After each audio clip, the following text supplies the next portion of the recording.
ಅರಣ್ಯಕಾಂಡ ಅಧ್ಯಾಯ 18. ಆಗ ಯೆಹೋವನು ಆರೋನನಿಗೆ, ದೇವದರ್ಶನದ ಗುಡಾರದ ವಿಷಯದಲ್ಲಿ ಅಕ್ರಮವೇನಾದರೂ ನಡೆದರೆ ನೀನು, ನಿನ್ನ ಸಂತತಿಯವರು, ನಿನ್ನ ಕುಲದವರೆಲ್ಲರೂ ಆ ದೋಷದ ಫಲವನ್ನು ಅನುಭವಿಸಬೇಕು.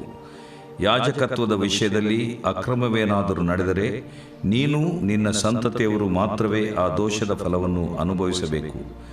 ನಿನ್ನ ಕುಲದ ಮೂಲ ಪುರುಷನಾದ ಲೇವಿಯ ವಂಶದವರನ್ನು ನೀನು ಹತ್ತಿರಕ್ಕೆ ಕರೆದು ಜೊತೆಯಲ್ಲಿರಿಸಿಕೊಂಡು ನಿನ್ನ ಕೈ ಕೆಳಗೆ ಸೇವೆ ಮಾಡಿಸಬೇಕು. ಆದರೆ ಆಜ್ಞಾಶಾಸನಗಳಿರುವ ಗುಡಾರದ ಮುಂದೆ ನೀನು, ನಿನ್ನ ಮಕ್ಕಳು ಮಾತ್ರ ಸೇವೆ ಮಾಡಬೇಕು. ಲೇವಿಯರು ನಿನ್ನ ಅಪ್ಪಣೆ ಮೇರೆಗೆ ನಡೆದು ಗುಡಾರವನ್ನೆಲ್ಲ ಕಾಯಬೇಕು. ಆದರೆ ಪವಿತ್ರ ಸ್ಥಾನದ ಸಾಮಾನಿನ ಹತ್ತಿರವಾಗಲಿ ಯಜ್ಞವೇದಿಯ ಹತ್ತಿರವಾಗಲಿ ಅವರು ಬರಕೂಡದು. ಬಂದರೆ ಅವನು ಸಾಯುವುದು ಮಾತ್ರವಲ್ಲದೆ ನೀವು ಸತ್ತೀರಿ. ಅವರೇ ನಿನ್ನ ಜೊತೆಯಲ್ಲಿದ್ದು ದೇವದರ್ಶನದ ಗುಡಾರವನ್ನು ನೋಡಿಕೊಂಡು ಅದರ ಸಕಲ ಪರಿಚರ್ಯವನ್ನು ಮಾಡಬೇಕು. ಇತರ ಕುಲದವರು ನಿಮ್ಮ ಜೊತೆಯಲ್ಲಿರಕೂಡದು. ಇನ್ನು ಮುಂದೆ ಇಸ್ರಾಯೇಲ್ಯರ ಮೇಲೆ ದೇವರ ಕೋಪ ಉಂಟಾಗದಂತೆ ನೀವೇ ದೇವಸ್ಥಾನದ ಸಾಮಾನನ್ನು, ಯಜ್ಞವೇದಿಯನ್ನು ನೋಡಿಕೊಳ್ಳಬೇಕು. ಇಗೋ, ನಾನು ಇಸ್ರಾಯೇಲ್ಯರೊಳಗಿಂದ ನಿನ್ನ ಕುಲದವರಾದ ಲೇವಿಯರನ್ನು ತೆಗೆದುಕೊಂಡಿದ್ದೇನೆ. ಅವರು ಯೆಹೋವನಿಗೆ ಸಮರ್ಪಿಸಲ್ಪಟ್ಟ ಕಾಣಿಕೆಯಂತೆ ನಿನ್ನ ವಶದಲ್ಲಿಯೇ ಇದ್ದಾರೆ. ಅವರೇ ದೇವದರ್ಶನದ ಗುಡಾರದ ಪರಿಚರ್ಯವನ್ನು ಮಾಡಬೇಕು. ನೀನು, ನಿನ್ನ ಸಂತತಿಯವರು ಯಾಜಕೋದ್ಯೋಗವನ್ನು ಕೈಕೊಂಡವರಾಗಿ ಯಜ್ಞವೇದಿಯ ಮತ್ತು ತೆರೆಯೊಳಗಣ ಕಾರ್ಯಗಳನ್ನು ನಡೆಸಬೇಕು. ಅವುಗಳ ಪರಿಚರ್ಯವನ್ನು ನೀವೇ ಮಾಡಬೇಕು. ನಾನು ಯಾಜಕತ್ವವನ್ನು ನಿಮಗೆ ಅನುಗ್ರಹಿಸಿದ್ದೇನೆ. ಇತರರು ಅದಕ್ಕೆ ಕೈ ಹಾಕಿದರೆ ಅವರಿಗೆ ಮರಣಶಿಕ್ಷೆಯಾಗಬೇಕು. ಯೆಹೋವನು ಆರೋನನಿಗೆ ಆಜ್ಞಾಪಿಸಿದ್ದೇನೆಂದರೆ, ಇಸ್ರಾಯೇಲ್ಯರು ನನಗೋಸ್ಕರ ಪ್ರತ್ಯೇಕಿಸಿ ಸಮರ್ಪಿಸುವ ಪದಾರ್ಥಗಳನ್ನೆಲ್ಲ, ಅಂದರೆ ದೇವರ ವಸ್ತುಗಳನ್ನೆಲ್ಲ ನಾನು ನಿನ್ನ ಮತ್ತು ನಿನ್ನ ಸಂತತಿಯವರ ಪಾಲಾಗುವುದಕ್ಕೆ ದಾನ ಮಾಡಿದ್ದೇನೆ. ಅವು ಸದಾಕಾಲವೂ ನಿಮಗೇ ಸಲ್ಲಬೇಕು. ಬೆಂಕಿಯಲ್ಲಿ ಹೋಮ ಮಾಡದೆ ಉಳಿಸಿರುವ ಮಹಾಪರಿಶುದ್ಧ ಪದಾರ್ಥಗಳೆಲ್ಲ, ಅಂದರೆ ಇಸ್ರಾಯೇಲ್ಯರು ನನಗೆ ಸಮರ್ಪಿಸುವ ಎಲ್ಲ ಧಾನ್ಯ ದ್ರವ್ಯ, ನೈವೇದ್ಯ ದ್ರವ್ಯ, ದೋಷ ಪರಿಹಾರಕ ಯಜ್ಞ, ಪ್ರಾಯಶ್ಚಿತ್ತ ಯಜ್ಞ ದ್ರವ್ಯ, ಇವುಗಳಲ್ಲಿ ಹೋಮಶೇಷವು ಮಹಾಪರಿಶುದ್ಧವಾದದರಿಂದ ನಿನಗೂ ನಿನ್ನ ಸಂತತಿಯವರಿಗೂ ಸಲ್ಲಬೇಕು. ನೀವು ಮಹಾಪರಿಶುದ್ಧವಾದ ಒಂದು ಸ್ಥಳದಲ್ಲಿ ಅವುಗಳನ್ನು ಊಟ ಮಾಡಬೇಕು. ನಿಮ್ಮಲ್ಲಿರುವ ಗಂಡಸರೆಲ್ಲರೂ ಅವುಗಳನ್ನು ತಿನ್ನಬಹುದು. ಅವು ಮಹಾಪರಿಶುದ್ಧವಾದವುಗಳೆಂದು ನೀವು ತಿಳಿದುಕೊಳ್ಳಬೇಕು. ಅದಲ್ಲದೆ ಇಸ್ರಾಯೇಲ್ಯರು ಮಾಡುವ ಸಮಾಧಾನ ಯಜ್ಞದ್ರವ್ಯಗಳಿಂದ ನನಗೋಸ್ಕರ ಪ್ರತ್ಯೇಕಿಸಿಕೊಡುವ ದ್ರವ್ಯಗಳು, ನೈವೇದ್ಯವಾಗಿ ನಿವಾಳಿಸುವ ದ್ರವ್ಯಗಳು ನಿಮಗೆ ಆಗಬೇಕು. ಇವು ನಿನಗೂ ನಿನ್ನ ಸಂತತಿಯವರಾದ ಸ್ತ್ರೀ ಪುರುಷರೆಲ್ಲರಿಗೂ ಶಾಶ್ವತವಾದ ನಿಯಮದಿಂದ ಸಲ್ಲಬೇಕೆಂದು ಅನುಗ್ರಹಿಸಿದ್ದೇನೆ. ಇವುಗಳನ್ನು ನಿಮ್ಮ ಮನೆಗಳಲ್ಲಿರುವ ಶುದ್ಧರಾದವರೆಲ್ಲರೂ ಊಟ ಮಾಡಬಹುದು. ಇಸ್ರಾಯೇಲ್ಯರು ಯೆಹೋವನಿಗೆ ಸಮರ್ಪಿಸುವ ಪ್ರಥಮ ಫಲಗಳು, ಅಂದರೆ ಎಣ್ಣೆ, ದ್ರಾಕ್ಷಾರಸ, ಧಾನ್ಯ, ಇವುಗಳಲ್ಲಿ ಶ್ರೇಷ್ಠವಾದದ್ದು ನಿನಗೇ ಆಗಬೇಕೆಂದು ವಿಧಿಸಿದ್ದೇನೆ. ಅವರು ತಮ್ಮ ದೇಶದ ಎಲ್ಲ ಬೆಳೆಗಳಲ್ಲಿ ಯೆಹೋವನಿಗೋಸ್ಕರ ತರುವ ಪ್ರಥಮ ಫಲಗಳು ನಿನಗೇ ಸಲ್ಲಬೇಕು. ನಿಮ್ಮ ಮನೆಗಳಲ್ಲಿ ಶುದ್ಧರಾಗಿರುವ ಎಲ್ಲರೂ ಅವುಗಳನ್ನು ಊಟ ಮಾಡಬಹುದು. ಕೇವಲ ಯೆಹೋವನದಾಗಿಯೇ ಇರುವುದಕ್ಕೆ ಇಸ್ರಾಯೇಲ್ಯರು ಹರಕೆ ಮಾಡಿಕೊಡುವುದೆಲ್ಲವೂ ನಿನಗಾಗಬೇಕು. ಮನುಷ್ಯರಲ್ಲಾಗಲಿ ಪಶುಗಳಲ್ಲಾಗಲಿ ಅವರು ಯೆಹೋವನಿಗೆ ಸಮರ್ಪಿಸುವ ಸಕಲ ಪ್ರಾಣಿಗಳಲ್ಲಿ ಚೊಚ್ಚಲಾದದ್ದು ನಿನಗೆ ಸಲ್ಲಬೇಕು. ಆದರೆ ಮನುಷ್ಯರ ಚೊಚ್ಚಲು ಮಕ್ಕಳಿಗೂ ಅಪವಿತ್ರವಾದ ಪಶುಗಳ ಮರಿಗಳಿಗೂ ಬದಲಾಗಿ ನೀನು ಈಡನ್ನು ತೆಗೆದುಕೊಂಡು ಅವುಗಳನ್ನು ಬಿಟ್ಟು ಬಿಡಬೇಕಾದ ಶಿಶುಗಳು 1 ತಿಂಗಳಿನ ಪ್ರಾಯಕ್ಕೆ ಬಂದಾಗಲೇ ನೀವು ಗೊತ್ತಾದ ಈಡನ್ನು, ಅಂದರೆ ದೇವರ ಸೇವೆಗೆ ನೇಮಕವಾದ 20 ಗೇರಾ ತೂಕದ ರೂಪಾಯಿಯ ಮೇರೆಗೆ 5 ರೂಪಾಯಿಯನ್ನು ತೆಗೆದುಕೊಂಡು ಅವುಗಳನ್ನು ಬಿಡಬೇಕು. ಆಕಳಿನ ಮತ್ತು ಆಡು ಕುರಿಗಳ ಚೊಚ್ಚಲು ಮರಿಗಳು ದೇವರ ಸೊತ್ತಾಗಿರುವುದರಿಂದ ಅವುಗಳನ್ನು ಬಿಡಕೂಡದು. ಅವುಗಳ ರಕ್ತವನ್ನು ಯಜ್ಞವೇದಿಗೆ ಎರಚಿ ಕೊಬ್ಬನ್ನು ಯೆಹೋವನಿಗೆ ಸುಗಂಧ ಹೋಮ ಮಾಡಬೇಕು. ಅವುಗಳ ಮಾಂಸವು ಸಮಾಧಾನ ಯಜ್ಞಗಳಲ್ಲಿ ನೈವೇದ್ಯವಾಗಿ ನಿವಾಳಿಸುವ ಎದೆಯ ಭಾಗದಂತೆಯೂ ಬಲದೊಡೆಯಂತೆಯೂ ನಿನಗೇ ಸಲ್ಲಬೇಕು. ಇಸ್ರಾಯೇಲ್ಯರು ಯೆಹೋವನಿಗೋಸ್ಕರ ಪ್ರತ್ಯೇಕಿಸಿ ಸಮರ್ಪಿಸುವ ದೇವರ ವಸ್ತುಗಳೆಲ್ಲ ನಿನಗೂ ನಿನ್ನ ಸಂತತಿಯವರಾದ ಸ್ತ್ರೀ ಪುರುಷರೆಲ್ಲರಿಗೂ ಸದಾಕಾಲವೂ ಸಲ್ಲಬೇಕೆಂದು ನಾನು ಅನುಗ್ರಹ ಮಾಡಿದ್ದೇನೆ. ಇದು ಯೆಹೋವನ ಸನ್ನಿಧಿಯಲ್ಲಿ ನಿನ್ನೊಡನೆಯೂ ನಿನ್ನ ಸಂತತಿಯೊಡನೆಯೂ ಮಾಡಲ್ಪಟ್ಟ ಶಾಶ್ವತವಾದ ಉಪ್ಪಿನ ಒಡಂಬಡಿಕೆ. ಇದಲ್ಲದೆ ಯೆಹೋವನು ಆರೋನನಿಗೆ ಹೇಳಿದ್ದೇನೆಂದರೆ, ಇಸ್ರಾಯೇಲ್ಯರ ದೇಶದಲ್ಲಿ ನಿನಗೆ ಸ್ವಂತಕ್ಕಾಗಿ ಭೂಸ್ಥಿತಿ ಆಗುವುದಿಲ್ಲ, ಅವರೊಂದಿಗೆ ನಿನಗೆ ಪಾಲು ಇರುವುದಿಲ್ಲ. ಇಸ್ರಾಯೇಲ್ಯರ ಮಧ್ಯದಲ್ಲಿ ನಾನೇ ನಿನಗೆ ಪಾಲಾಗಿಯೂ ಸ್ವಾಸ್ಥ್ಯವಾಗಿಯೂ ಇದ್ದೇನೆ. ಲೇವಿಯರು ದೇವದರ್ಶನದ ಗುಡಾರದ ಪರಿಚರ್ಯವನ್ನು ಮಾಡುವುದಕ್ಕಾಗಿ ಇಸ್ರಾಯೇಲ್ಯರಿಂದ ಸಕಲ ಪದಾರ್ಥಗಳ 10ನೇ ಪಾಲನ್ನು ಗೊತ್ತು ಮಾಡಿಕೊಟ್ಟಿದ್ದೇನೆ. ಇನ್ನು ಮುಂದೆ ಇಸ್ರಾಯೇಲ್ಯರು ದೇವದರ್ಶನದ ಗುಡಾರದ ಹತ್ತಿರಕ್ಕೆ ಬರಕೂಡದು, ಬಂದರೆ ಅವರು ಆ ದೋಷದಿಂದ ಸತ್ತು ಹೋದಾರು. ಲೇವಿಯರೇ ದೇವದರ್ಶನದ ಗುಡಾರದ ಪರಿಚರ್ಯವನ್ನು ಮಾಡಬೇಕು. ಅದರ ಸಂಬಂಧವಾಗಿ ಅವರು ಮಾಡುವ ಪಾಪದ ಫಲವನ್ನು ತಾವೇ ಅನುಭವಿಸಬೇಕು. ಇದು ನಿಮಗೂ ನಿಮ್ಮ ಸಂತತಿಯವರಿಗೂ ಶಾಶ್ವತ ನಿಯಮ. ಆದರೆ ಇಸ್ರಾಯೇಲ್ಯರ ಮಧ್ಯದಲ್ಲಿ ಲೇವಿಯರಿಗೆ ಸ್ವಂತವಾದ ಭೂಸ್ಥಿತಿಯುಂಟಾಗುವುದಿಲ್ಲ. ಇಸ್ರಾಯೇಲ್ಯರು ಪ್ರತ್ಯೇಕಿಸಿ ಯೆಹೋವನಿಗೆ ಸಮರ್ಪಿಸುವ 10ನೇ ಪಾಲನ್ನೇ ಲೇವಿಯರಿಗೆ ಸ್ವಾಸ್ಥ್ಯವಾಗಿ ಕೊಟ್ಟಿದ್ದೇನಲ್ಲ. ಇವರಿಗೆ ಇಸ್ರಾಯೇಲ್ಯರೊಂದಿಗೆ ಪಾಲು ದೊರೆಯುವುದಿಲ್ಲವೆಂದು ನಾನು ಹೇಳಿದ ಮಾತಿಗೆ ಇದೇ ಕಾರಣ. ಯೆಹೋವನು ಮೋಶೆಗೆ ಹೇಳಿದ್ದೇನೆಂದರೆ, ನೀನು ಲೇವಿಯರಿಗೆ ಹೀಗೆ ಆಜ್ಞಾಪಿಸಬೇಕು, ನಿಮ್ಮ ಸ್ವಂತಕ್ಕಾಗಿ ನಾನು ನೇಮಿಸಿರುವ 10ನೇ ಪಾಲನ್ನು ನೀವು ಇಸ್ರಾಯೇಲ್ಯರಿಂದ ತೆಗೆದುಕೊಳ್ಳುವಾಗ ಅದರಲ್ಲಿ 10ನೇ ಪಾಲನ್ನು ಪ್ರತ್ಯೇಕಿಸಿ ಯೆಹೋವನಿಗೆ ಸಮರ್ಪಿಸಬೇಕು. ನೀವು ಹೀಗೆ ಸಮರ್ಪಿಸಿದ 10ನೇ ಪಾಲು ಕಣದಲ್ಲಿನ ದವಸವನ್ನೂ ದ್ರಾಕ್ಷೆ ತೊಟ್ಟಿಯ ರಸವನ್ನೂ ಕೊಟ್ಟಂತೆ ನಿಮ್ಮ ಲೆಕ್ಕದಲ್ಲಿ ಎಣಿಸಲ್ಪಡುವುದು. ಇಸ್ರಾಯೇಲ್ಯರಿಂದ ನಿಮಗೆ ಸಲ್ಲುವ 10ನೇ ಪಾಲಿನಲ್ಲಿ ನೀವು ಯೆಹೋವನಿಗೋಸ್ಕರ 10ನೇ ಭಾಗವನ್ನು ಪ್ರತ್ಯೇಕಿಸಿ ಯಾಜಕನಾದ ಆರೋನನಿಗೆ ಒಪ್ಪಿಸಬೇಕು.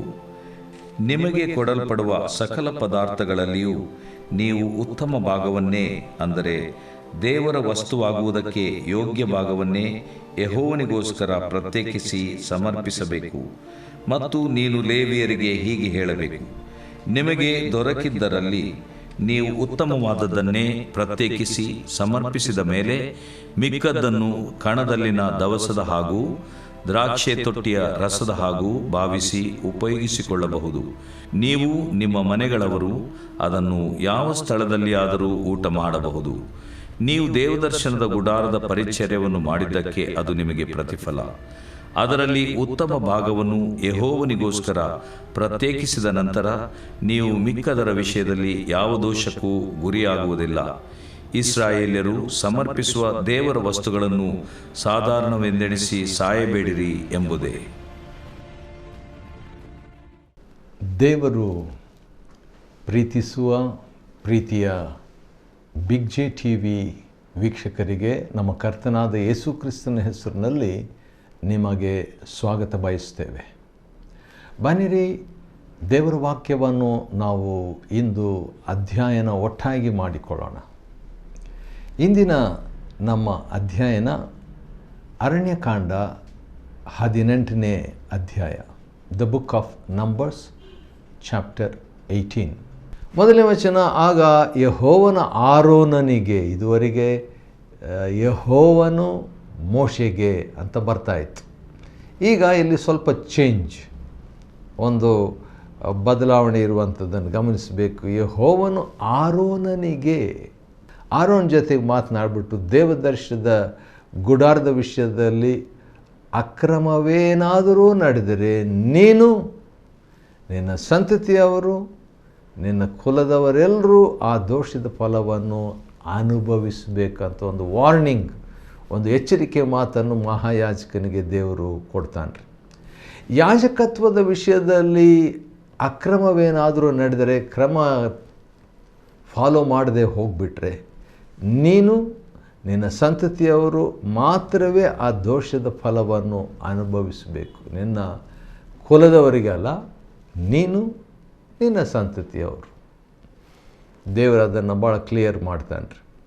ನಿನ್ನ ಕೈ ಕೆಳಗೆ ಸೇವೆ ಮಾಡಿಸ್ಬೇಕು, ಆದರೆ ಆಜ್ಞಾಶಾಸನಗಳಿರುವ ಗುಡಾರದ ಮುಂದೆ, 2ನೇ ವಚನದ 2ನೇ ಭಾಗ, ಅರಣ್ಯಕಾಂಡ 18, ನೀನು ನಿನ್ನ ಮಕ್ಕಳು ಮಾತ್ರ ಸೇವೆ ಮಾಡಬೇಕು. ಎಲ್ಲಿ? ಆಜ್ಞಾಶಾಸನಗಳಿರುವಂಥ ಗುಡಾರದ ಮುಂದೆ ನೀನು ನಿನ್ನ ಮಕ್ಕಳು. ಒಂದು ವೇಳೆ ಲೇವಿಯರು ಏನು ಮಾಡಬೇಕೆಂಬಂಥ ಪ್ರಶ್ನೆಗೆ 3ನೇ ವಚನದಲ್ಲಿ, ಲೇವಿಯರು ನಿನ್ನ ಅಪ್ಪಣೆಯ ಮೇರೆಗೆ ನಡೆದು ಗುಡಾರವನ್ನೆಲ್ಲ ಕಾಯಬೇಕು. ಕಾಯೋದು ಕೂಡ ಒಂದು ದೊಡ್ಡ ಕೆಲಸನೇ. ಕಾಯೋದು ಕೂಡ ಅದೊಂದು ಸೇವೆನೇ, ಕಾಯುವ ಸೇವೆ. ಕರ್ತನಿಗಾಗಿ ಕಾದಿರು, ಕೀರ್ತನೆ 27. ಕಾದಿರು. ಕರ್ತನಿಗಾಗಿ ಕಾದಿರುವಂಥದ್ದು ಕೂಡ ಒಂದು ಸೇವೆ. ಕೆಲವು ಸಾರಿ ಕಾದಿರೋದು ವೆಯ್ಟಿಂಗ್ ಈಸ್ ವೇಸ್ಟಿಂಗ್ ಅಂತ ನಾವು ತಿಳ್ಕೊಳ್ತೀವಿ. ಕಾದಿರೋದು ಕರ್ತನಿಗಾಗಿ ಅದು ವ್ಯರ್ಥ, ಸಮಯ ವ್ಯರ್ಥ ಎಂಬುದಾಗಿ. ಆದರೆ ಅದು ದೇವರಿಗೆ ಒಂದು ಸೇವೆ ಎಂಬುದಾಗಿ ಎಷ್ಟು ಜನ ನಾವು ನಂಬ್ತೇವೆ. ಇಲ್ಲಿ ಕಾಯುವಂಥದ್ದು, ಕಾಯಬೇಕಂದ್ರೆ 2 ಅರ್ಥ. ಅದನ್ನು ಆ್ಯಕ್ಟಿವ್ ಆಗಿ ಕಾಯುವಂಥದ್ದು ಅಂದರೆ ಕಾಯ್ಕೊಂಡಿರೋದು, ಒಂದು ವಾಚ್ಮ್ಯಾನ್ ಥರ ಕಾಯುವಂಥದ್ದು, ನೋಡಿಕೊಳ್ಳುವಂಥದ್ದು. ಇನ್ನೊಂದು ಕಾಯಬೇಕು, ಕಾದಿರುವಂಥದ್ದು ಕೂಡ. 2 ಕೂಡ ದೇವರ ಸೇವೆನೇ. ಆದರೆ ಪವಿತ್ರ ಸ್ಥಾನದ ಉಪಕರಣಗಳಿರುವಂಥ ಹತ್ತಿರವಾಗಲಿ, ಯಜ್ಞವೇದಿ ಹತ್ತಿರವಾಗಲಿ ಅವರು ಬರಕೂಡ್ದು, ಅವ್ರ ಹತ್ರ ಬರಬಾರ್ದು. ದೇವರು ಭಾಳ ಕ್ಲಿಯರಾಗಿ ಇರ್ತಾರೆ. ಒಂದು ವೇಳೆ ಆ ರೀತಿಯಾಗಿ ಮಾಡಿದರೆ ಏನಾಗ್ತದೆ ಎಂಬುದನ್ನು ಕೂಡ ಮುಂದೆ ನಾವು ನೋಡುವಾಗ ದೇವರು ಅದನ್ನು ಗಂಭೀರವಾಗಿ ತೆಗೆದುಕೊಳ್ತಾನೆ ಎಂಬುದಾಗಿ. ಇತರ ಕುಲದವರು ನಿಮ್ಮ ಜೊತೆಯಲ್ಲಿರಕೂಡದು. ಅಂದರೆ ಇಸ್ರಾಯೇಲರಲ್ಲಿ ಬೇರೆ ಬೇರೆ ಗೋತ್ರಗಳಿದ್ದು, ಆದರೆ ದೇವರು ಹೇಳುವಂಥದ್ದು ತಾನು ಆಯ್ಕೆ ಮಾಡಿದಂಥದ್ದು ಮಾತ್ರ ಇರಬೇಕು. ನೀವೇ ದೇವಸ್ಥಾನದ ಆ ಸಾಮಗ್ರಿಯನ್ನು, ಯಜ್ಞವೇದಿಯನ್ನು ನೋಡಿಕೊಳ್ಳಬೇಕು ಎಂಬುದಾಗಿ ದೇವರು ಅವರಿಗೆ ಪ್ರತ್ಯೇಕವಾಗಿ ಒಂದು ಆಜ್ಞೆಯನ್ನು ಕೊಟ್ಟಿದ್ದನ್ರಿ. ಇನ್ನೊಂದು ಆಶ್ಚರ್ಯದ ಮಾತು 6ನೇ ವಚನದಲ್ಲಿ ನೋಡಬೇಕು. ಅವರು ಯೆಹೋವನಿಗೆ ಸಮರ್ಪಿಸಲ್ಪಟ್ಟ ಕಾಣಿಕೆಯಂತೆ ನಿನ್ನ ವಶದಲ್ಲಿಯೇ ಇದ್ದಾರೆ. ಯಾರು? ಇಸ್ರಾಯೇಲರೊಳಗಿಂದ ನಿನ್ನ ಕುಲದವರಾದ ಲೇವಿಯರು. ಯಾರವರು? ಯಾರಂತೇಳಿದರೆ ಅವರೇ ಕಾಣಿಕೆ. ವಾವ್, ಆಶ್ಚರ್ಯ ಅಲ್ವಾ? ಅವರು ದೇವರಿಗೆ ಸಮರ್ಪಿಸಲ್ಪಟ್ಟಂಥ ಕಾಣಿಕೆಯಂತೆ ನಿನ್ನ ವಶದಲ್ಲಿ ಇದ್ದಾರೆ ಅಂತ ದೇವರು ಹೇಳ್ತಾರೆ. ಅದಕ್ಕೆ ಕಾಣಿಕೆ ಅವರಿಗೆ ಬರುವ ವಿಷಯದಲ್ಲಿ ದೇವರು ಬಹಳಷ್ಟು ಮಾತುಗಳನ್ನು ಈ ಅಧ್ಯಾಯದಲ್ಲಿ ಹೇಳ್ತಾರೆ. ಅವರು ಕಾಣಿಕೆಯಾಗಿ ದೇವರು ಇಸ್ರಾಯೇಲರಿಗೆ ಅಥವಾ ಯಾಜಕನಾದಂಥ ಮಹಾಯಾಜಕನಿಗೆ ಸೇವೆ ಕೊಟ್ಟಿದ್ದಾರೆ. ನೀನು ನಿನ್ನ ಸಂತಿಯವರು ಯಾಜಕ ಉದ್ಯೋಗವನ್ನು ಕೈಕೊಂಡವರ ಯಜ್ಞವೇದಿಯ ಮತ್ತು ತೆರೆಯೊಳಗನ ಕಾರ್ಯವನ್ನು ನಡೆಸಬೇಕು. ಭಾಳ ಒಂದೊಂದು ಕಡೆ ಈ ದೇವದರ್ಶನ ಗುಡಾರದಲ್ಲಿ ಎಲ್ಲೆಲ್ಲಿ ಯಾರ್ಯಾರು ಏನೇನು ಸೇವೆ ಮಾಡಬೇಕು ಎಂಬುದಾಗಿ ದೇವರು ಅದನ್ನು ವಿಭಾಗಿಸಿ ಕ್ರಮಪಡಿಸಿ ಹೇಳುವಂಥದ್ದನ್ನು ನೋಡ್ತಾರೆ. ಒಂದು ವೇಳೆ ಇತರರು ಕೂಡ ನಾವು ಸೇವೆ ಮಾಡ್ತೀವಿ ಅಂತ ಹೇಳಿದರೆ, ಹಳೆ ಒಡಂಬಡಿಕೆ ಪ್ರಕಾರ 18ನೇ ಅಧ್ಯಾಯ ಅರಣ್ಯಕಾಂಡ 7ನೇ ವಚನದ 2ನೇ ಭಾಗದಲ್ಲಿ ಇತರರು ಅದಕ್ಕೆ ಕೈ ಹಾಕಿದರೆ ಅವರಿಗೆ ಮರಣ ಶಿಕ್ಷೆಯಾಗಬೇಕು. ಈ ದಿವಸಗಳಲ್ಲಿ ಮರಣ ಶಿಕ್ಷೆ ಯಾರಿಗೆ ಅಂತ ಹೇಳ್ಬಿಟ್ಟು ನಮ್ಮ ಭಾರತದ ನಿಯಮ ನಮಗೆ ಗೊತ್ತಿದೆ. ಆದರೆ ಆ ದಿವಸಗಳಲ್ಲಿ ದೇವರ ಸಾಮ್ರಾಜ್ಯದಲ್ಲಿ, ದೇವರ ಒಂದು ನಾಯಕತ್ವದಲ್ಲಿ ಪ್ರಜಾಪ್ರಭುತ್ವ, ಆದರೆ ದೈವಿಕ ಪ್ರಭುತ್ವ ಅಥವಾ ದೇವರ ಪ್ರಭುತ್ವ ಇರುವಂಥದ್ದು ಆ ದಿವಸಗಳಲ್ಲಿ. ಅದಕ್ಕೆ ದೇವರು ಹೇಳ್ತಾರೆ, ಅಂಥವರಿಗೆ ಪರಿಚರ್ಯವನ್ನು ಇಂತಿಂಥ ಕಡೆ ಮಾಡಬೇಕಂತ ಹೇಳಿದಾಗ ಅಂಥ ಕಡೆ ಬೇರೆಯವರು ಬಂದರೆ ಅವರಿಗೆ ಮರಣ ಶಿಕ್ಷೆ ಅಂತ ದೇವರು ಹೇಳ್ತಾರೆ. ಸರಿ, ಮತ್ತು ದೇವರು ಹಾಗೆಯೇ ನಿನ್ನ ಸಂತತಿಯವರ ಪಾಲಾಗುವುದಕ್ಕೆ ದಾನ ಮಾಡಿದ್ದೇನೆ. ದೇವರು ಹೇಳ್ತಾರೆ ಆರೋನಿಗೆ, ಇದು ನಾನು ಕೊಟ್ಟಿದ್ದೇನೆ ದಾನವಾಗಿ ಅವರನ್ನು ಅಂತ ಹೇಳ್ಬಿಟ್ಟು. ಇನ್ನೊಂದು ಮಾತನ್ನು ನಾವು ನೋಡುವಾಗ, ಮಹಾಪರಿಶುದ್ಧವಾದದ್ದು ಈ ಹೋಮ ಇತ್ತಲ್ವ 9ನೇ ವಚನದಲ್ಲಿ, ಆ ಮಹಾಪರಿಶುದ್ಧವಾದದ್ದರಿಂದ ನಿನಗೂ ನಿನ್ನ ಸಂತತಿಯವರಿಗೆ ಅದು ಸಲ್ಲಬೇಕು ಅಂತ. ಊಟ ಮಾಡೋ ವಿಷಯದಲ್ಲಿ ಕೂಡ ದೇವರು ಎಷ್ಟೊಂದು ಚಿಂತೆ ಮಾಡ್ತಾನೆ ನೋಡ್ರಿ. 10ನೇ ವಚನ, ನೀವು ಮಹಾಪರಿಶುದ್ಧವಾದ ಒಂದು ಸ್ಥಳದಲ್ಲಿ ಅವುಗಳನ್ನು ಊಟ ಮಾಡಬೇಕು. ಎಲ್ಲಿ ಊಟ ಮಾಡಬೇಕು, ಹೇಗೆ ಊಟ ಮಾಡಬೇಕು, ಏನನ್ನು ಊಟ ಮಾಡಬೇಕು ಎಂಬುದಾಗಿ ಈ ಯಾಜಕರಿಗೆ, ದೇವದರ್ಶನ ಗುಡಾರದಲ್ಲಿ ಸೇವೆ ಮಾಡುವಂಥವರಿಗೆ ದೇವರು ಭಾಳ ಕ್ಲಿಯರ್ ಕಟ್ಟಾಗಿ ಸ್ಪಷ್ಟವಾದ ರೀತಿಯಲ್ಲಿ ಆಜ್ಞೆಗಳನ್ನು ಆತನು ಕೊಡ್ತಾನೆ.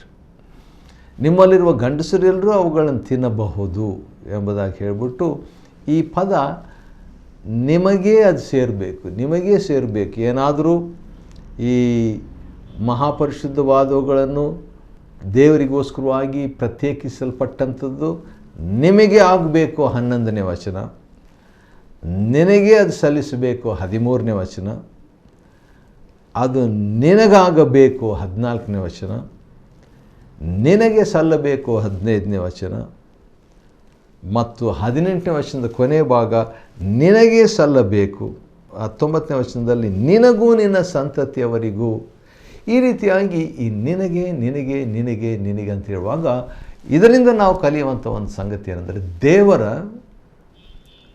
ಚೆನ್ನಾಗಿ ಕೇಳಿಸ್ಕೊಳ್ರಿ, ದೇವರ ಸೇವೆಯನ್ನು ಮಾಡುವವರಿಗೆ ದೇವರು ಒದಗಿಸುತ್ತಾನೆ. God provides to the people who serves him. ದೇವರ ಸೇವೆಯನ್ನು ಮಾಡುವಾಗ ಅಂಥವರಿಗೆ ದೇವರು ಒದಗಿಸಿಕೊಡ್ತಾನೆ, ಅವರ ಅವಶ್ಯಕತೆಗಳನ್ನು ಒದಗಿಸಿಕೊಡ್ತಾನೆ. ಇದು ನಿನಗೆ ನಿನಗೆ ನಿನಗೆ ಎಂಬುದಾಗಿ ಆತನು ದೇವರು ಹೇಳುವಾಗ ಎಷ್ಟರ ಮಟ್ಟಿಗೆ ದೇವರು ತನ್ನ ಸೇವಕರ ಬಗ್ಗೆ ಒಂದು ಚಿಂತೆ ಮಾಡುವವನಾಗಿದ್ದಾನೆ. ಇದನ್ನೇ ಪೌಲನು 1 ಕೊರಿಂಥ 9ನೇ ಅಧ್ಯಾಯದಲ್ಲಿ ಈ ಯಜ್ಞ ಸೇವೆಯನ್ನು ಮಾಡುವಂಥವರಿಗೆ ಅದರಿಂದಲೇ ಎಂಬುದಾಗಿ ಒಂದು ಮಾತನ್ನು ಹೇಳ್ತಾನೆ. ಅದರಿಂದಲೇ ಪೋಷಣೆ ಅಂತ ಹೇಳ್ಬಿಟ್ಟು, ಅದರಿಂದಲೇ ಒಂದು ಭಾಗ ಎಂಬುದಾಗಿ ಈ ಮಾತುಗಳನ್ನು ದೇವರು ನೀನು ನೀನು ನೀನು ಅಥವಾ ನಿನಗೆ ನಿನಗೆ ಎಂಬುದಾಗಿ ಹೇಳಿಬಿಟ್ಟು, ಇದು ಯೆಹೋವನ ಸನ್ನಿಧಿಯಲ್ಲಿ ನಿನ್ನೊಡನೆಯೋ ನಿನ್ನ ಸಂತತಿಯೊಡನೆಯೋ ಮಾಡಲ್ಪಟ್ಟ ಶಾಶ್ವತವಾದ ಉಪ್ಪಿನ ಒಡಂಬಡಿಕೆ.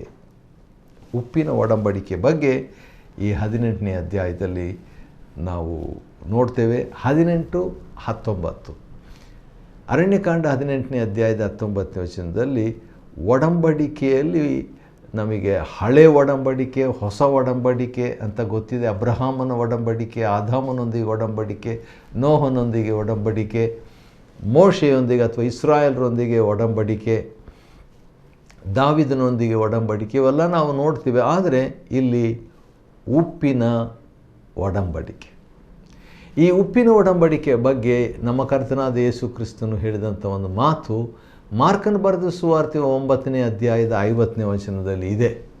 ಅದೇನಂತ ಹೇಳಿದರೆ, ಉಪ್ಪಂತೂ ಒಳ್ಳೆ ಪದಾರ್ಥವೇ ಎಂಬುದಾಗಿ ನಮ್ಮ ಕರ್ತನು ಹೇಳಿಬಿಟ್ಟು ಉಪ್ಪಿನ ರುಚಿ ಬಗ್ಗೆ, ಉಪ್ಪು ಯಾವ ರೀತಿಯಾಗಿ ಕಾಯುವ ವಸ್ತಾಗಿದೆಯೋ, ಅದು ಕಾಪಾಡುವ ವಸ್ತಾಗಿದೆಯೋ, ಭದ್ರಪಡಿಸುವ ವಸ್ತಾಗಿದೆ, ಆ ರೀತಿಯಾಗಿ ಒಡಂಬಡಿಕೆಯಲ್ಲಿ ಕಾಯುವಿಕೆ, ಕಾಪಾಡಲ್ಪಡುವಿಕೆ, ರುಚಿ ಇರುವಂಥದ್ದು. ಮತ್ತು ಉಪ್ಪು ಕಾರ್ಯ ಮಾಡುವಾಗ, ಕಾರ್ಯಗತವಾಗುವಾಗ ಕಾಣೋದಿಲ್ಲ. ಒಂದು ಊಟ ತಗೊಳ್ರಿ, ಉಪ್ಪು ತೋರಿಸ್ರಿ ಇದರಲ್ಲಿ ಅಂತ ಹೇಳಿದ್ರೆ ಉಪ್ಪು ಕಾಣೋದಿಲ್ಲ. ಉಪ್ಪನ್ನು ಆ ಒಂದು ಊಟದಲ್ಲಿ ಹಾಕಿದ ಬಳಿಗೆ ಅದು ಕರಗಿ ಆ ಊಟದೊಂದಿಗೆ ಒಂದಾಗಿ ರುಚಿಯನ್ನು ಕೊಡ್ತದೆ, ಕಾಣೋದಿಲ್ಲ. ಅದು ಪವಿತ್ರಾತ್ಮನಿಗೆ ಸಂಕೇತವಾದಂಥ ಒಂದು ಕೆಲಸ. ಪವಿತ್ರಾತ್ಮನು ಕಾಣೋದಿಲ್ಲ, ಆದರೆ ಆತನ ತನ್ನ ಕಾರ್ಯವನ್ನು ಪ್ರಬಲವಾಗಿ ಮಾಡ್ತಾ ಇದ್ದಾನೆ. ಇಸ್ರಾಯೇಲರ ಮಧ್ಯದಲ್ಲಿ ನಾನೇ ನಿನಗೆ ಪಾಲಾಗಿಯೂ ಸ್ವಾಸ್ಥ್ಯವಾಗಿಯೂ ಇದ್ದೇನೆ ಎಂಬುದಾಗಿ ದೇವರು ಆರೋನನಿಗೆ ಹೇಳ್ತಾನೆ ರೀ. ಆರೋನನಿಗೆ ಈ ರೀತಿಯಾಗಿ ಹೇಳಿದಾಗ ನನಗೆ ಭಾಳ ಆಶ್ಚರ್ಯ ಅನ್ನಿಸ್ತದೆ. ಯಾಕಂತ ಹೇಳಿದ್ರೆ ಈತನು ಮಹಾಯಾಜಕನು, ದೊಡ್ಡ ವ್ಯಕ್ತಿ, ದೊಡ್ಡ ಪೊಸಿಷನ್. 18ನೇ ಅಧ್ಯಾಯ 20ನೇ ವಚನ, ಆದರೆ ದೇವರು ಇಸ್ರಾಯೇಲರ ದೇಶದಲ್ಲಿ ನಿನಗೆ ಸ್ವಂತಕ್ಕಾಗಿ ಭೂಸ್ಥಿತಿ ಆಗೋದಿಲ್ಲ, ಸ್ವಂತ ಜಮೀನು ಭೂಮಿ ಇಲ್ಲ, ಅವರೊಂದಿಗೆ ನಿನಗೆ ಪಾಲು ಇರುವುದಿಲ್ಲ, ಭೂಮಿನೂ ಇಲ್ಲ, ಪಾಲು ಇಲ್ಲ. ಯಾಕೆ ದೇವರು ಈ ರೀತಿಯಾಗಿ ಹೇಳ್ತಾರೆ ಅಂತ ಹೇಳುವಾಗ ಅನಂತರ ದೇವರು ಹೇಳ್ತಾರೆ, ನಾನೇ ನಿನ್ನ ಪಾಲು, ನಾನೇ ನಿನ್ನ ಪಾಲು ಎಂಬುದಾಗಿ. ಆದರೆ ಇಲ್ಲಿ ಇಸ್ರಾಯೇಲ್ ಮಧ್ಯದಲ್ಲಿ ನಾನೇ ನಿನಗೆ ಪಾಲಾಗಿ, ಇಲ್ಲಿ ಕೂಡ ಹೇಳಿದ್ದಾರೆ. ಅದು ಒಳ್ಳೆಯ ಮಾತು 20ನೇ ವಚನದಲ್ಲಿರುವಂಥದ್ದು. ನಿನಗೆ ಇಸ್ರಾಯೇಲರ ನಡುವೆ ಪಾಲಿರೋದಿಲ್ಲ, ನಾನೇ ನಿನಗೆ ಪಾಲು. ಬೇರೆ ಕಡೆ ಕೂಡ ದೇವರು ಈ ಮಾತನ್ನು ಹೇಳಿರುವಂಥದ್ದನ್ನು ನಾವು ಧರ್ಮೋಪದೇಶ ಕಾಂಡ 10ನೇ ಅಧ್ಯಾಯದಲ್ಲಿ ಕೂಡ ನೋಡ್ಬೋದು ಸ್ವಲ್ಪ ಮಟ್ಟಿಗೆ. ಅದಕ್ಕಾಗಿ ದೇವರು ನಾನೇ ಪಾಲು ಅಂತ ಹೇಳ್ಬಿಟ್ಟು ಅಷ್ಟಕ್ಕೆ ನಿಲ್ಲಿಸಲಿಲ್ಲ, 10ನೇ ಪಾಲನ್ನು ನಿನಗೋಸ್ಕರ ಗೊತ್ತು ಮಾಡಿದ್ದೇನೆ. ದಶಮಭಾಗ.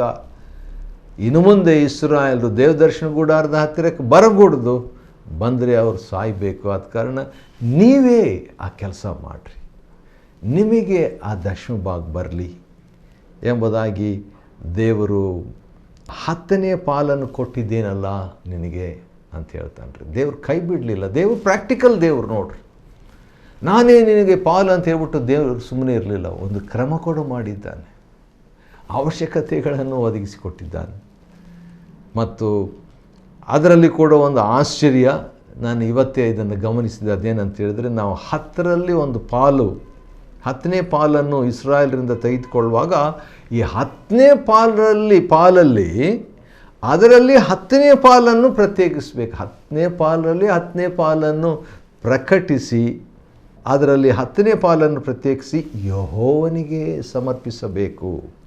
ಆಶ್ಚರ್ಯ ಅಲ್ವಾ? 26ನೇ ವಚನ. ಆದ ಕಾರಣ ಅದನ್ನು 2 ಸಾರಿ ದೇವರು ಹೇಳ್ತಾನೆ ರೀ, ಯೋಗ್ಯ ಭಾಗವನ್ನೇ ಯೆಹೋವನಿಗೋಸ್ಕರವಾಗಿ ಪ್ರತ್ಯೇಕಿಸಬೇಕು. ದೇವರಿಗೆ ಬೆಸ್ಟ್ ಆಗಿರುವಂಥದ್ದು, ಕಡಿಮೆ ಆಗಿರೋದಲ್ಲ, ಉತ್ತಮವಾದದ್ದನ್ನೇ ಪ್ರಕಟಿಸಬೇಕಂತ ಹೇಳ್ತಾನೆ. ಈ ರೀತಿಯಾಗಿ ಮಾಡುವಾಗ ದೇವರು ಪ್ರತಿಫಲವನ್ನು ಕೊಡ್ತಾನೆ. ಯೆಹೋವನಿಗೋಸ್ಕರ ಪ್ರತ್ಯೇಕಿಸಿದ ನಂತರ ನೀವು ಮಿಕ್ಕಾದವ್ರ ವಿಷಯದಲ್ಲಿ ಯಾವ ದೋಷಕ್ಕೂ ಗುರಿಯಾಗೋದಿಲ್ಲ. ವಾವ್, ಎಂಥ ಒಂದು ಆಶೀರ್ವಾದ! 32ನೇ ವಚನದಲ್ಲಿ ದೇವರು ಈ ಯಾಜಕರಿಗೆ ಕೊಡುವಂಥ, ಲೇವಿಯರಿಗೆ ಕೊಡುವಂಥ ಈ ಇನ್ಸ್ಟ್ರಕ್ಷನ್ಸ್ ಭಾಳ ಸ್ಪಷ್ಟವಾಗಿದೆ. ಆದ ಕಾರಣ ದೇವರು ವಸ್ತುಗಳನ್ನು ಸಾಧಾರಣ ವಸ್ತುಗಳೆಂದು ಎಣಿಸ್ಕೋಬಾರ್ದು, ಪ್ರಾಣ ಕಳ್ಕೋಬಾರ್ದು ಅಂತ ವಾರ್ನಿಂಗ್ನಿಂದ ಮುಗಿಯುತ್ತದೆ 18ನೇ ಅಧ್ಯಾಯ. 18ನೇ ಅಧ್ಯಾಯವನ್ನು ನಾವು ಅಧ್ಯಯನ ಮಾಡಿಕೊಳ್ಳುವಂತೆ ದೇವರು ನಮ್ಮ ಕೃಪೆ ಕೊಟ್ಟಿದ್ದಕ್ಕಾಗಿ ದೇವ್ರಿಗೆ ಸ್ತೋತ್ರವಾಗಲಿ. ದೇವರು ನಿಮ್ಮನ್ನು ಆಶೀರ್ವದಿಸಲಿ.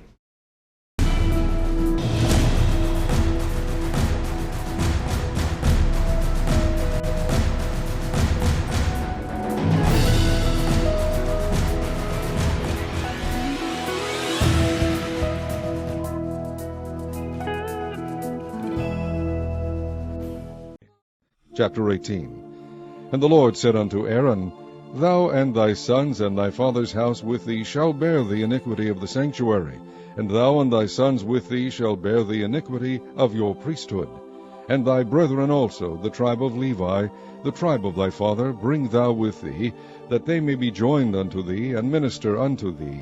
But thou and thy sons with thee shall minister before the tabernacle of witness.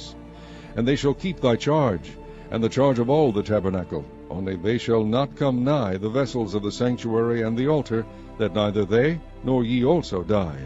And they shall be joined unto thee, and keep the charge of the tabernacle of the congregation, for all the service of the tabernacle, and a stranger shall not come nigh unto you. And ye shall keep the charge of the sanctuary, and the charge of the altar, that there be no wrath any more upon the children of Israel. And I, behold, I have taken your brethren the Levites from among the children of Israel. To you they are given as a gift for the Lord, to do the service of the tabernacle of the congregation. Therefore thou and thy sons with thee shall keep your priest's office for everything of the altar, and within the veil, and ye shall serve.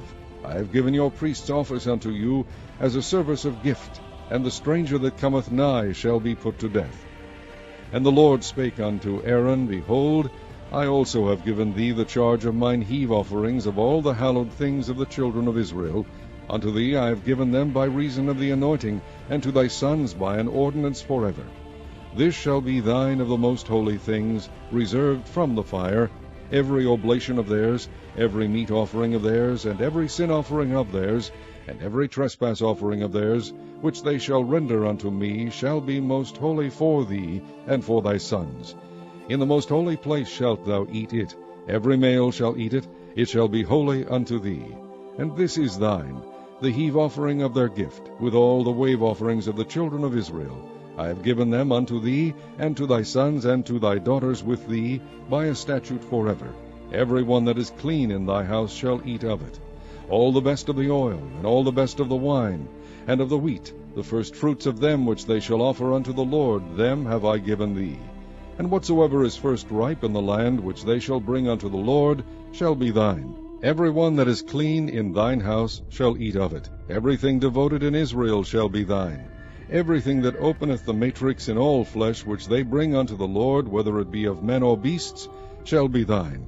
Nevertheless the firstborn of man shalt thou surely redeem, and the firstling of unclean beasts shalt thou redeem.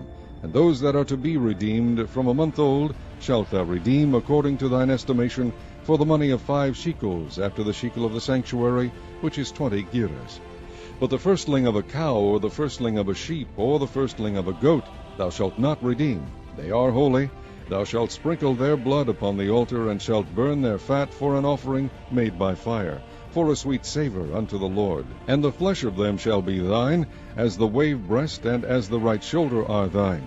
All the heave offerings of the holy things, which the children of Israel offer unto the Lord, have I given thee, and thy sons and thy daughters with thee, by a statute forever. It is a covenant of salt forever before the Lord unto thee, and to thy seed with thee.